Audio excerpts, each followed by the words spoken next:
India clear ಆಗಿತ್ತು ಯಾವುದೇ ಕಾರಣಕ್ಕೂ ಎಸಿಸಿ ಚೇರ್ಮನ್ ಆಗಿರುವಂತಹ ಮೊಯ್ಸಿನ್ ನಖ್ವಿ ಅವನ ಹತ್ರ ನಾವು ಯಾವುದೇ ಕಾರಣಕ್ಕೂ ಟ್ರೋಫಿ ತಗೊಳ್ಳಲ್ಲ. ಈ ಮೊಯ್ಸಿನ್ ನಖ್ವಿ ಹಠಕ್ಕೆ ಬಿದ್ದವನ ಹಾಗೆ ಪ್ರೋಟೋಕಾಲು ನಾನೇ ಕೊಡಬೇಕು, ನನ್ನ ಕೈಯಿಂದನೇ ಇಸ್ಕೋಬೇಕು ಅನ್ನೋ ಥರ ಆಟ ಆಡೋಕೆ ಶುರು ಮಾಡ್ದ. ಕೇವಲ ಸ್ಟೇಜಿಂದ 25-30 ಮೀಟರ್ ದೂರದಲ್ಲಿ ಕೂತ್ಕೊಂಡು ಇಂಡಿಯಾ ಟೀಮ್ಸು ಕಪ್ಪಿಲ್ಲದೆ ಕಪ್ಪಿರುವಂತೆ ಸೆಲೆಬ್ರೇಟ್ ಮಾಡಿದ್ರು. ಕ್ಲಿಯರ್ ಆಗಿದ್ರು ಯಾವುದೇ ಕಾರಣಕ್ಕೂ ನಾವು ನೋಡಿ, ಟೂರ್ನಿಯನ್ನು ಗೆದ್ದಿರೋದು ನಾವೇ, ಅದು ನಮ್ಮ ಹಕ್ಕು ಟ್ರೋಫಿದು. ಆದರೆ ಅದನ್ನು ತಗೋಬೇಕಾ ಬೇಡವಾ ಅನ್ನೋದು ನಾವು ಡಿಸೈಡ್ ಮಾಡ್ತೀವಿ. ನೀನು ಕೊಡಲೇಬೇಕು ಅಂತ ಹಠಕ್ಕೆ ಬಿದ್ದರೆ ನಾವು ತೊಗೊಂಡ್ಬಿಡ್ಬೇಕಾ? ಬಿಸಿ ಹೇಳಿದೆ ನಿನ್ನ ಸಾರಿನ ಅಕ್ಸೆಪ್ಟ್ ಮಾಡ್ತೀವಿ, ಆದರೆ ಮೊದಲು ಟ್ರೋಫಿನೇ ಇಂಡಿಯಾಕ್ಕೆ ಕಳಿಸೋ ವ್ಯವಸ್ಥೆ ಮಾಡು. ಮೊಯ್ಸಿನ್ ನಖ್ವಿಗೆ ಕ್ರಿಕೆಟ್ನ ನಾಲೆಡ್ಜ್ ಇಲ್ಲ. ನಮಸ್ಕಾರ, ಸ್ಪೀಡ್ ಪ್ಲಸ್ ಕರ್ನಾಟಕದ ವಿಶೇಷ ಕಾರ್ಯಕ್ರಮಕ್ಕೆ ಸ್ವಾಗತ. ನಾನು ನಿಮ್ಮ ಕಿರಿಕೀರ್ತಿ. ಸೆಪ್ಟೆಂಬರ್ 28 ಏಷ್ಯಾ ಕಪ್ನಲ್ಲಿ ಭಾರತ ಪಾಕಿಸ್ತಾನದ ವಿರುದ್ಧ ದುಬೈನಲ್ಲಿ ರೋಚಕ ಜಯ. ಆದರೆ ಪೋಸ್ಟ್ ಮ್ಯಾಚ್ ಸೀನ್ಸ್ ಇತ್ತಲ್ಲ, ಅದೊಂದು ಸ್ವಲ್ಪ ಅಸಹ್ಯ ಆಗ್ಬಿಟ್ಟಿತ್ತು. ಇಂಡಿಯಾ ಕ್ಲಿಯರ್ ಆಗಿತ್ತು ಯಾವುದೇ ಕಾರಣಕ್ಕೂ ಎಸಿಸಿ ಚೇರ್ಮನ್ ಆಗಿರುವಂತಹ ಮೊಯ್ಸಿನ್ ನಖ್ವಿ ಅವನ ಹತ್ರ ನಾವು ಯಾವುದೇ ಕಾರಣಕ್ಕೂ ಟ್ರೋಫಿ ತಗೊಳ್ಳಲ್ಲ.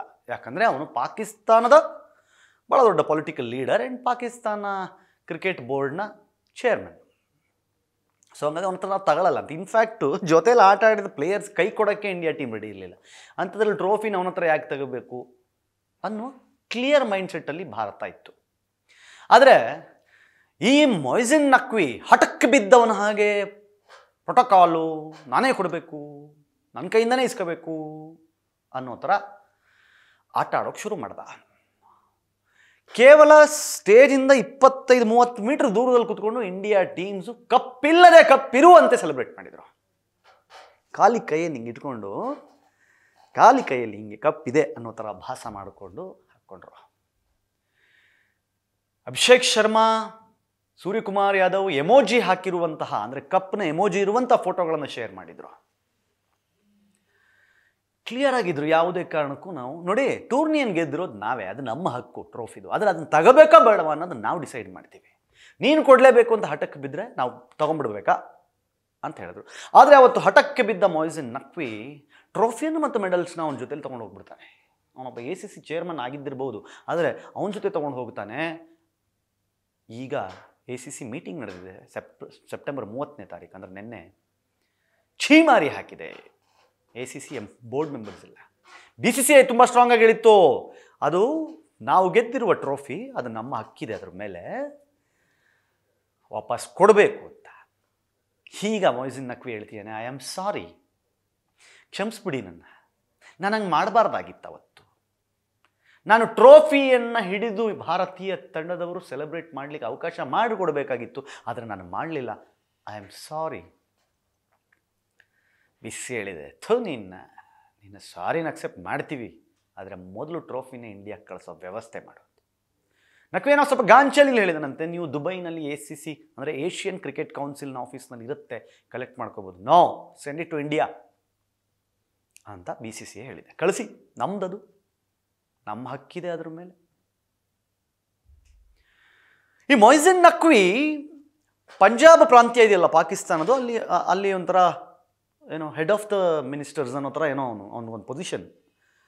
ಅಟ್ ದ ಸೇಮ್ ಟೈಮ್ ನಾನು ಆಗಲೇ ಹೇಳಿದಾಗ BCCIನ ಚೇರ್ಮನ್, PCBಯ ಚೇರ್ಮನ್, ಪಾಕಿಸ್ತಾನ್ ಕ್ರಿಕೆಟ್ ಬೋರ್ಡ್ನ ಚೇರ್ಮನ್. ಪಾಕಿಸ್ತಾನ್ ಕ್ರಿಕೆಟ್ ಬೋರ್ಡ್ನ ಚೇರ್ಮನ್ ಆಗಿದ್ದವನಿಂದ ಅದು ಹೆಂಗೆ ಭಾರತ ತಂಡ, BCCI ಅಂಡರಲ್ಲಿರುವಂತಹ ಭಾರತ ತಂಡ ಹೋಗಿ ಟ್ರೋಫಿ ಇಸ್ಕೊಳ್ಳೋಕೆ ಸಾಧ್ಯ? ಅವನಿಗೊಂದು ಕನಿಷ್ಠ ಜ್ಞಾನ ಇದ್ದರೆ ಅವ್ನಿಗೆ ಅರ್ಥ ಆಗಿಬಿಟ್ಟಿರ್ತಾ ಇತ್ತು, ಇವ್ರು ಹಠಕ್ಕೆ ಬಿದ್ದಿದ್ದಾರಪ್ಪ, ಪ್ಲೇಯರ್ಸ್ಗೆ ಕೈ ಕೊಡ್ತಾ ಇಲ್ಲ, ಅವರು ಪ್ರೋಟೋಕಾಲ್ನೇ ಬಿಡ್ತಾ ಇಲ್ಲ, ಇನ್ನು ನನ್ನ ಹತ್ರ ತಗೋತಾರ ಅಂತ ಗೊತ್ತಿದ್ದಿದ್ರೆ ಅವನು ಆ ಮರ್ಯಾದೆ ಉಳಿಸ್ಕೊಳ್ಳೋಕ್ಕಾದ್ರೂ ಅವತ್ತು ಅದು ಬರ್ತಾ ಇರಲಿಲ್ಲ. ಆದರೆ ಬಂದ, ಭಾರತೀಯರಿಗೆ ಏನೋ ಉರಿಸ್ಬಿಡ್ತೀನಿ ಅನ್ನೋ ಥರ ಬಂದ. ಇವತ್ತು ಅವನೇ ಸಾರಿ ಕೇಳುವ ಪರಿಸ್ಥಿತಿಗೆ ಬಂದು ತಲುಪಿದೆ. ಅಸಹ್ಯ, ಹೇಸಿಗೆ ಹೇಗಿರಬೇಕು ಹಾಗಿದೆ ಪಾಕಿಸ್ತಾನದ ಮೊಯ್ಸಿನ್ ನಖ್ವಿ ಪ್ರಸ್ತುತ ಪರಿಸ್ಥಿತಿ. ಅಟ್ ದ ಸೇಮ್ ಟೈಮ್ ಮಜಾ ಹೇಳ್ತೀನಿ ಕೇಳಿ.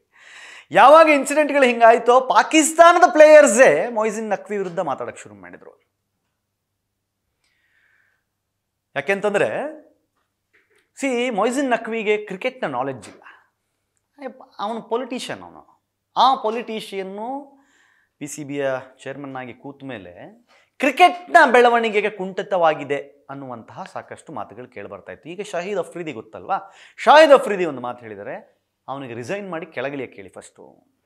ಅವನಿಂದಾಗಿ PCBಗೂ ಮರ್ಯಾದೆ ಹೋಗ್ತಾ ಇದೆ ಆ್ಯಂಡ್ ಕ್ರಿಕೆಟ್ಗೂ ಅವಮಾನ ಆಗ್ತಾ ಇದೆ, ಅವನನ್ನು ಕೆಳಗಿಳಿಸಿ ಅಂಥೇಳಿ ರಿಸೈನ್ ಮಾಡಬೇಕು ಅಂತೇಳಿ ಹಠಕ್ಕೆ ಬಿದ್ದಿದ್ದಾರೆ.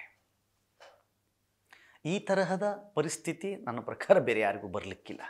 ತನ್ನದೇ ದೇಶದವರೇ ತಾನು ಮಾಡಿರುವ ಕೆಲಸವನ್ನು ಒಪ್ಕೊಳ್ಳಿಲ್ಲ ಅಂತಂದರೆ, ಅವನೇನು ವಿಶ್ವಮಟ್ಟದ ಸ್ಟೇಜ್ನಲ್ಲಿ ಭಾರತೀಯರಿಗೆ ಅವಮಾನ ಮಾಡಿಬಿಡ್ತೀನಿ ಟ್ರೋಫಿ ಕೊಡದೇನೆ ಅನ್ನುವ ಮನಸ್ಥಿತಿಯಲ್ಲಿ ಆಟ ಆಡಿದವನಿಗೆ ಅವನ ಎದುರುಗಡೆನೆ ಕಪ್ಪಿಲ್ಲದೆ ಕೈಯಲ್ಲಿ ಸಂಭ್ರಮಿಸಿ ಕುಣಿದು ಕುಪ್ಪಳಿಸ್ತಲ್ಲ ಭಾರತ ತಂಡ, ಅದೆಂಥ ಅವಮಾನ ಆಗಿರ್ಬೋದು. ಅದಾಗಿ 2-3 ದಿನಕ್ಕೆ ಸಾರಿ ವಾಪಸ್ ಕೊಟ್ಬಿಡ್ತೀನಿ, ತಗೊಂಬಿಡಿ, shame on you Mohsin Naqvi. ಪಾಕಿಸ್ತಾನದ ಬುದ್ಧಿಮಟ್ಟ ಎಷ್ಟು ಕೆಳಮಟ್ಟದಲ್ಲಿರುತ್ತೆ ಅನ್ನೋದನ್ನು ಮೊಯ್ಸಿನ್ ನಕ್ವಿ ಮತ್ತೊಮ್ಮೆ ಪ್ರೂವ್ ಮಾಡಿದ ಹಾಗಿದೆ. ಆದರೆ ಅಟ್ ದ ಸೇಮ್ ಟೈಮ್ ಹೀರೋಗಳೇ, ವಿಲನ್ಗಳೇ ಅನ್ನೋದನ್ನು ಭಾರತ ತಂಡ ನಿರೂಪಿಸಿದೆ. ಒಬ್ಬ ಏಷ್ಯಾ ಟ್ರೋಫಿಯ ವಿನ್ನರ್ ಆಗಿದ್ದರೂ ಸಹಿತ ಟ್ರೋಫಿ ಇಲ್ಲದಿದ್ದರೆ ಏನಂತೆ ಅಂತ ಹೇಳಿ ಗೆದ್ದ ಖುಷಿಯಲ್ಲಿ ಸಂಭ್ರಮದಲ್ಲಿ ಭಾರತಕ್ಕೆ ತಂಡ ಬಂತು. ಇವತ್ತು ಆ ಸಂಭ್ರಮಾಚರಣೆಗೆ ಒಂದು ಹೊಸ ಅರ್ಥ ಮತ್ತು ಹೊಸ ರೂಪ ಬಂದಂತೆ ಕಾಣಿಸ್ತಾ ಇದೆ. ಭಾರತವನ್ನು ಎದುರು ಹಾಕಿಕೊಂಡು ಕ್ರಿಕೆಟ್ನಲ್ಲಾಗಿರಬಹುದು, ಯುದ್ಧ ಭೂಮಿಯಲ್ಲಾಗಿರಬಹುದು, ಬದುಕೋದು ಪಾಕಿಸ್ತಾನಕ್ಕೆ ಕಷ್ಟ ಅನ್ನೋದು ತಿಳಿದಿರಲಿ. ನೀವೇನಂತೀರಿ ಕಮೆಂಟ್ ಮಾಡಿ ಹೇಳಿ. ನೋಡ್ತಾ ಇರಿ ಸ್ಪೀಡ್ ಪ್ಲಸ್ ಕರ್ನಾಟಕ. ಇದು ನಿಮ್ಮಿಂದ ನಿಮಗಾಗಿ, ನಿಮಗೋಸ್ಕರ ಮತ್ತೆ ಸಿಗ್ತೀನಿ. ನಮಸ್ಕಾರ.